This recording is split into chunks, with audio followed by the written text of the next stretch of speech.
Every single day, over 2 billion people reheat their leftovers.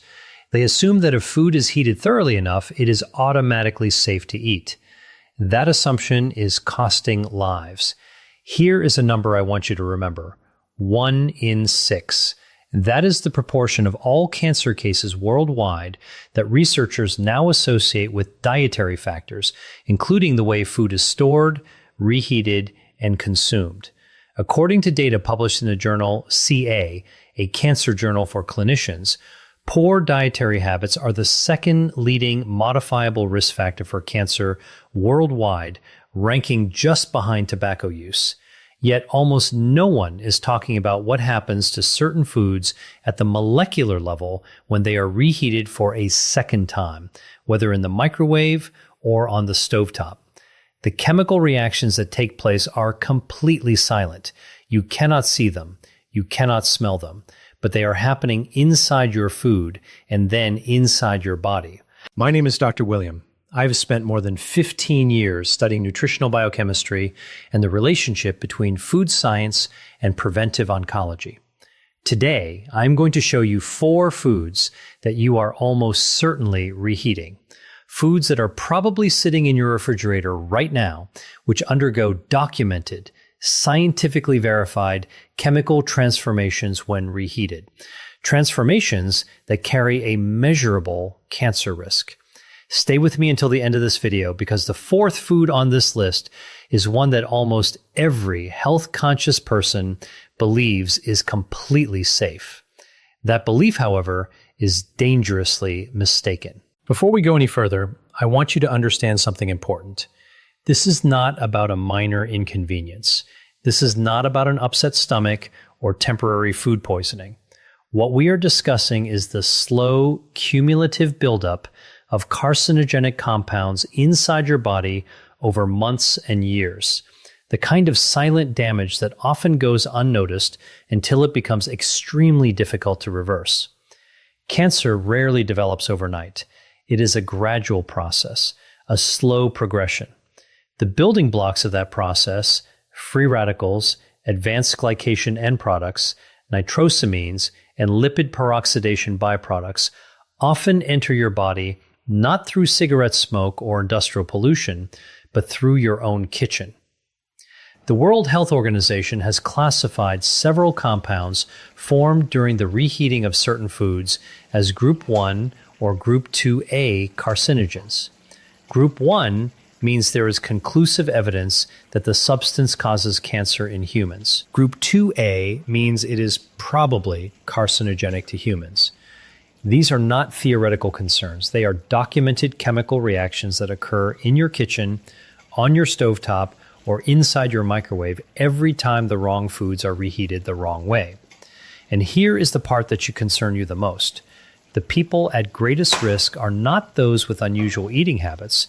They are ordinary people who believe they are making healthy food choices, lean proteins, cooked vegetables, rice, and eggs. These are the 4 food categories we are going to examine today. After watching this video, you will never look at your leftovers the same way again. Before we continue, let me briefly explain why I am qualified to discuss this topic, not to impress you, but because in a world overflowing with health misinformation, you deserve to know who is giving you advice and why that advice is credible. I completed my medical training with a focus on internal medicine, followed by advanced fellowship training in nutritional biochemistry. Over the past 15 years, my research has focused specifically on how cooking methods, heat exposure, food storage, and food reheating alter the molecular structure of macronutrients and generate byproducts that interact with human DNA and cellular metabolism. For this video, I have reviewed hundreds of peer-reviewed scientific studies. Every claim I make is supported by published research from respected journals, including Food Chemistry, the Journal of Agricultural and Food Chemistry, Carcinogenesis, and The Lancet Oncology. I will explain the underlying mechanisms in clear, easy-to-understand language because the science is real, the evidence is strong, and you deserve to understand it. I am not here to sell you a supplement. I am not here to scare you into purchasing a course. I am here because preventive medicine begins with knowledge, and the information I'm about to share could genuinely help protect you and your family. Before we discuss the specific foods, I need to give you a brief but essential introduction to food chemistry. Please do not skip this section. It is the key to understanding everything that follows. When food is cooked for the first time, heat produces predictable and generally manageable chemical reactions. Proteins unfold, starches gelatinize, and fats emulsify. These are normal processes. However, when you reheat food that has already undergone these changes, especially food that has been stored in a refrigerator for several hours or even several days, an entirely different set of reactions begins to occur. First, oxidation. Fats and proteins that have been exposed to oxygen during storage become chemically unstable. When heat is applied again, these already damaged molecules break down even further into compounds known as lipid peroxides and malondialdehyde, both of which are well-documented agents capable of damaging DNA. Second, the Maillard reaction gone wrong. The Maillard reaction is responsible for the rich flavor and appealing brown color of many cooked foods. However, when proteins and sugars are repeatedly exposed to high temperatures, they can produce compounds known as advanced glycation end products, AGEs. These compounds promote chronic inflammation, one of the major biological drivers of cancer development. Third, nitrite conversion. Certain foods, particularly those naturally high in nitrates, undergo bacterial conversion while they are stored in a refrigerator. When these foods are reheated, the nitrates are converted into nitrites, which can then be further transformed into nitrosamines, compounds that the World Health Organization classifies as probable or confirmed carcinogens. 3 mechanisms: oxidation, advanced glycation, nitrosamine formation. Keep these 3 terms in mind as we go through each food, because you will see one or more of these mechanisms involved in every example we discuss. Food number 1, cooked rice. Rice is the most widely consumed staple food on Earth. More than 3 billion people rely on rice as their primary source of calories. Billions of those people reheat leftover rice every single day. It is a deeply ingrained habit across nearly every culture in the world. However, there is a serious problem with this practice, one that has very little to do with the reheating process itself and everything to do with what happens during the time the rice spends in the refrigerator between the first cooking and the second. As cooked rice cools, it becomes an almost ideal environment for the growth of a bacterium known as Bacillus cereus. This is not a rare contaminant. It is naturally present in raw rice. It survives the initial cooking process and can multiply rapidly in cooked rice that is left at room temperature or stored in the refrigerator for extended periods. When you reheat the rice, the heat may kill the bacteria, but it does not destroy the heat-resistant toxins they have already produced. Those toxins survive the microwave, they survive the stovetop, and they enter your digestive system intact. However, while the bacterial risk is significant, it is not the primary cancer concern. The cancer concern is this. Bacillus cereus produces a toxin called cereulide, which laboratory studies have shown can damage the mitochondria inside human cells. Mitochondrial dysfunction is recognized as one of the early biological events that can contribute to malignant cellular transformation, the process by which a healthy cell gradually becomes cancerous. There is another, less frequently discussed but equally important concern associated with reheated rice. Repeated heating of starch-rich foods increases the formation of acrylamide, a chemical compound produced when natural sugars react with the amino acid asparagine under high heat. The International Agency for Research on Cancer, IARC, classifies acrylamide as a group 2A carcinogen, meaning it is probably carcinogenic to humans. So what should you do instead? Whenever possible, cook rice fresh. If you need to store it, Spread it out on a shallow tray immediately after cooking so it cools quickly. Refrigerate it within 1 hour. Consume it within 24 hours. And never reheat rice more than once. Food number 2, cooked chicken. Here is something that may surprise you. Chicken is the world's most popular lean protein. Doctors, dietitians, bodybuilders, and health-conscious families all recommend it and frequently build their meals around cooked chicken. And when leftover chicken ends up in the refrigerator, almost everyone reheats it. This is where the problem begins. When proteins, particularly those found in animal muscle tissue, are exposed to high temperatures for a second time, they undergo a process known as protein oxidation. One consequence of this process is the formation of compounds called heterocyclic amines, HCAs. HCAs are not a controversial topic in nutrition science. They are among the most extensively researched dietary carcinogens in the scientific literature. Once HCAs enter the body, liver enzymes metabolize them into highly reactive compounds that can bind directly to DNA. This interaction with DNA can produce genetic mutations. Mutations affecting critical genes, especially tumor suppressor genes, represent one of the primary mechanisms through which cancer begins. A landmark study published in Carcinogenesis found that individuals who frequently consumed well-done or reheated poultry had a statistically significant increase in the risk of colorectal cancer.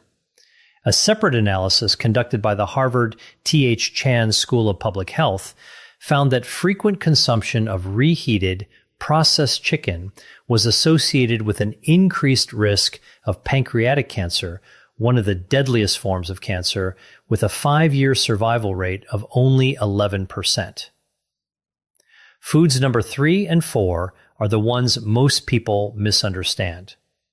Food number 3 primarily affects people who take pride in maintaining a clean, healthy diet. Food number 4 is something that nutritionists and physicians routinely recommend eating, yet the risks associated with reheating it remain almost completely unknown to the general public. If you find this type of evidence-based, practical health information valuable, I encourage you to subscribe to this channel. I publish one new video every week, and each one follows the same approach as this video. Peer-reviewed scientific research translated into practical information that you can actually apply. No hype, no supplements, no hidden agenda, just the science and what it means for your health. Food number 3, spinach and other nitrate-rich leafy greens. Spinach is arguably one of the most celebrated vegetables in healthy eating. It is rich in iron, folate, magnesium, and powerful antioxidants. Nutritionists, oncologists, and cardiologists consistently recommend eating more spinach, and they are absolutely right when it is eaten fresh or cooked once and consumed immediately.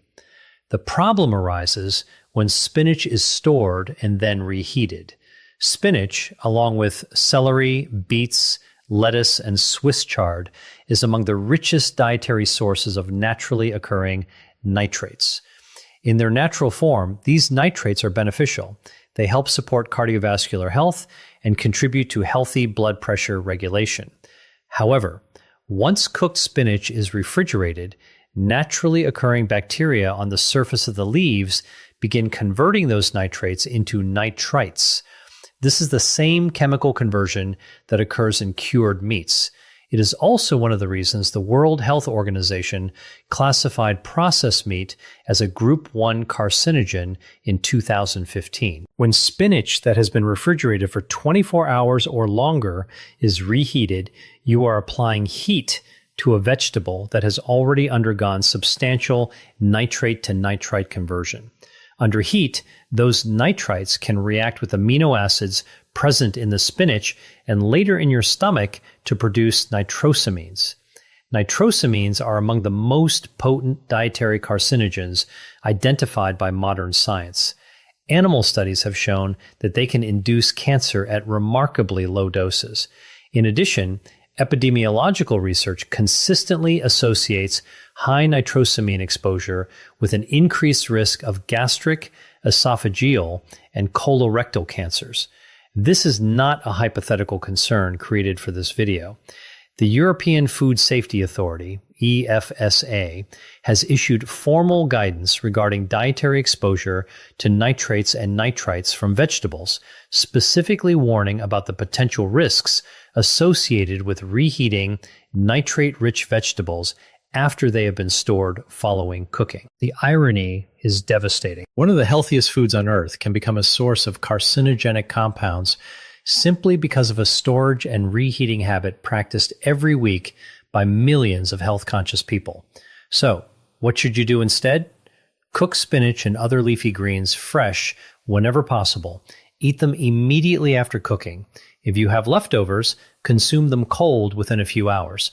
Do not refrigerate cooked spinach with the intention of reheating it later. If you absolutely must store it, keep it in an airtight container, consume it within 6 hours, and do not reheat it. Eat it cold instead. Food number 4, eggs. I told you the fourth food would surprise you. Here it is, eggs. Eggs are among the most nutritionally complete foods available. They contain all 9 essential amino acids. They are an excellent source of choline, an essential nutrient that supports brain function. They provide significant amounts of selenium, an important mineral involved in antioxidant defense, and they also contain lutein and zeaxanthin, 2 antioxidants that help protect both eye health and cellular health. By almost every nutritional standard, eggs are one of the healthiest foods you can eat. However, reheating eggs, especially scrambled eggs or hard-boiled eggs, creates a specific and often overlooked chemical problem that very few people discuss. Eggs contain approximately 13% fat, with most of that fat concentrated in the yolk. When an egg is cooked for the first time, the fats in the yolk undergo an initial stage of oxidation. This is a normal and expected process. However, when a cooked egg is refrigerated and then reheated at a high temperature, those already oxidized fats undergo secondary lipid oxidation at a much faster rate. The byproducts produced during this process, particularly malondialdehyde and oxysterols, are now well documented in the scientific literature. Oxysterols in particular have attracted considerable scientific attention over the past decade. These compounds are oxidized forms of cholesterol that develop specifically when foods containing cholesterol are repeatedly heated. A comprehensive review published in the journal Food and Chemical Toxicology concluded that oxysterols possess pro-atherogenic, pro-inflammatory, and most importantly, cytotoxic and genotoxic effects on human cells. Genotoxic, that word is extremely important.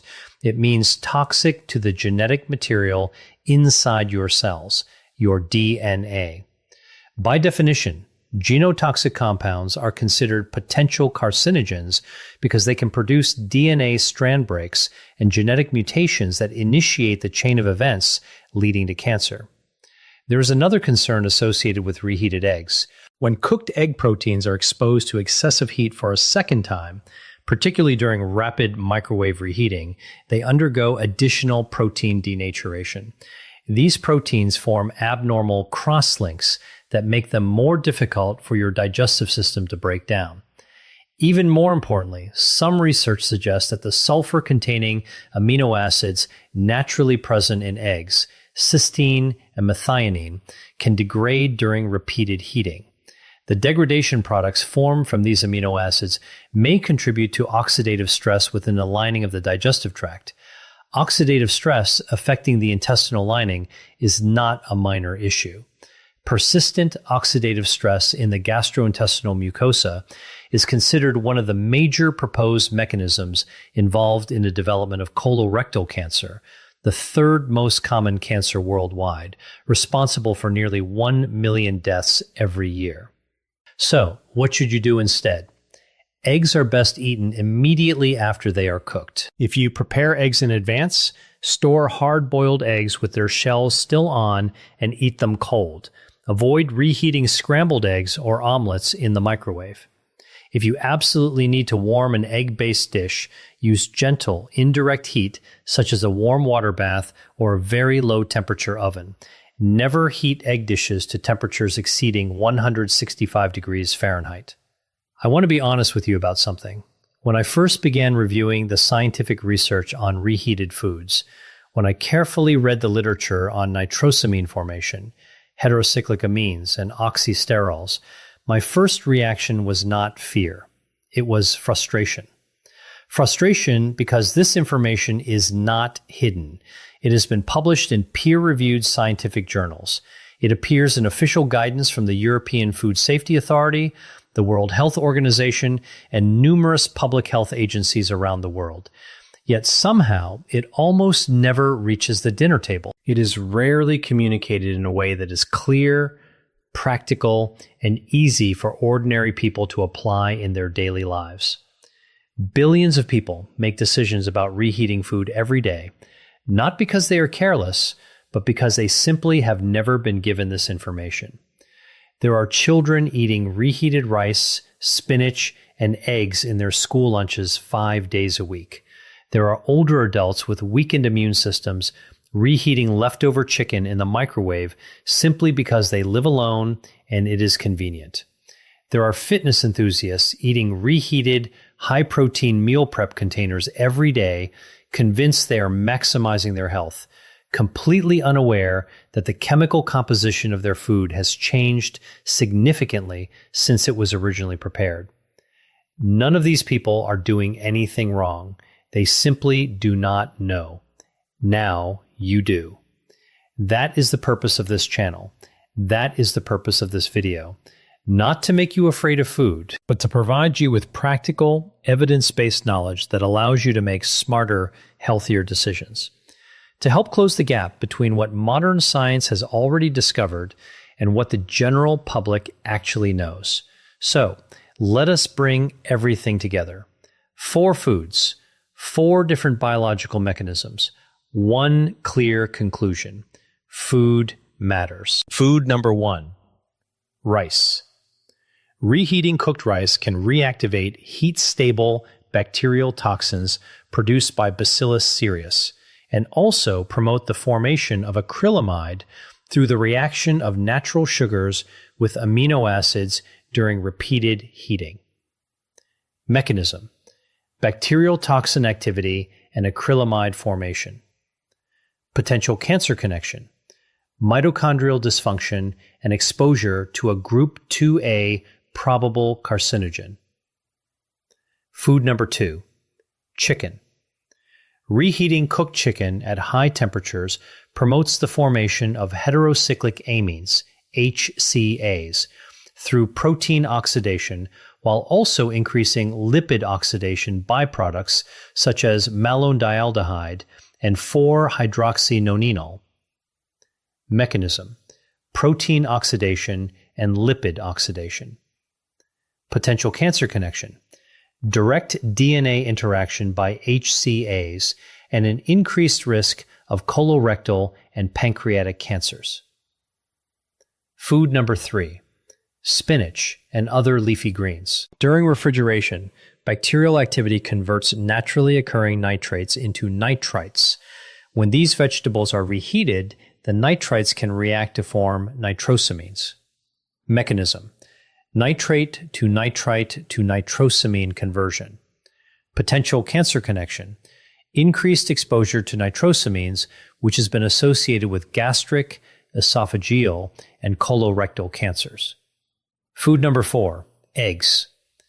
Repeated heating of egg yolks, which contain both cholesterol and fat, promotes the formation of oxysterols, oxidized cholesterol derivatives with documented genotoxic activity, as well as secondary lipid oxidation products. Mechanism: cholesterol oxidation and secondary lipid oxidation. Potential cancer connection: DNA damage, oxidative stress affecting the intestinal lining, and an increased risk of colorectal cancer. 3 fundamental biochemical mechanisms appear repeatedly across 4 of the most commonly reheated foods in the world. Nitrosamine formation, lipid and protein oxidation, activation of bacterial toxins. This is not fear-mongering. It is food biochemistry that has been repeatedly, consistently, and rigorously investigated in the scientific literature. Now, let me tell you exactly what I want you to do with this information. These are practical, straightforward steps that require no special equipment, no supplements, and no drastic lifestyle changes. Just small, informed decisions that can substantially reduce your long-term exposure to potentially harmful dietary compounds. Cook rice fresh whenever possible. If you store it, cool it within 1 hour, refrigerate it immediately, consume it within 24 hours, and never reheat it more than once. Whenever possible, eat leftover cooked chicken cold in salads or wraps. If reheating is necessary, use the lowest effective temperature and avoid overheating beyond the recommended safe internal temperature. Do not reheat cooked spinach, Swiss chard, beet greens, or celery. Eat them cold or prepare them fresh instead. Store cooked leafy greens for no longer than 6 hours before consuming them cold. Cook eggs fresh whenever possible. If you prepare hard-boiled eggs in advance, store them unpeeled and eat them cold.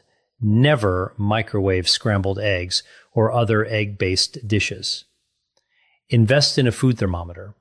Gentle reheating below 165 degrees Fahrenheit or 74.4 degrees Celsius can significantly reduce the formation of many of the compounds discussed in this video compared with high-temperature cooking methods. Avoid reheating any food more than once. 1 cooking, 1 reheating, maximum. After that, discard the leftovers. Whenever possible, use a low-temperature oven instead of a microwave when reheating protein-rich foods. Microwave ovens can create uneven, localized hotspots that may accelerate oxidation reactions. Plan your meal portions carefully so that you produce fewer leftovers in the first place. That is the single most effective behavioral change you can make. Before I finish, I want to ask you something, and I genuinely want to hear your answer. Which of these 4 foods surprised you the most? Was it rice, the food almost everyone reheats without giving it a second thought? Was it chicken, the protein that millions of people preparing healthy meals consider the gold standard? Was it spinach, the vegetable that virtually every health expert encourages you to eat more often? Or was it eggs? Let me know in the comments below. And if there is a specific food you would like me to investigate in a future video, something you eat regularly or frequently reheat, leave that in the comments as well. I read every single comment. Your questions help shape the research and future videos on this channel. Before we finish, there is one final message I want to leave you with. Think about someone in your life who reheats leftovers without giving it much thought. Perhaps it is a parent, a brother or sister, a college student living on meal prep chicken and rice, a spouse who has been reheating leftover spinach throughout the week, or someone who microwaves scrambled eggs every morning because they prepared a large batch on Sunday. They do not know what you know now, and you can change that in less than 10 seconds simply by sharing this video with them. Not to frighten them, not to lecture them, simply to give them the same information that you now have, because they deserve the opportunity to make informed decisions about their health just as much as you do. The research is real. The potential risks are real, and the solutions are remarkably simple. Share this video because preventing cancer is not only a personal responsibility, it is also something we can help one another achieve. As always, I want to end with an important clarification. Everything presented in this video is intended for educational and informational purposes only. It is not intended to serve as personal medical advice, a medical diagnosis, or treatment recommendation. The scientific evidence discussed in this presentation reflects findings published in peer-reviewed medical and scientific literature available at the time this video was produced. Food science continues to evolve rapidly, and recommendations may change as new, high-quality evidence becomes available. I strongly encourage you to consult your own physician, registered dietitian, or another qualified healthcare professional before making significant changes to your diet, particularly if you have an existing medical condition. The mission of this channel has always been to translate complex scientific research into clear, practical, and evidence-based information. Not to replace your doctor, not to create unnecessary fear, but to ensure that the same scientific evidence available to researchers and public health professionals is also available to you, because you deserve nothing less than complete, accurate, evidence-based information about your own health. Thank you for watching. I'm Dr. William, and I look forward to seeing you in the next video.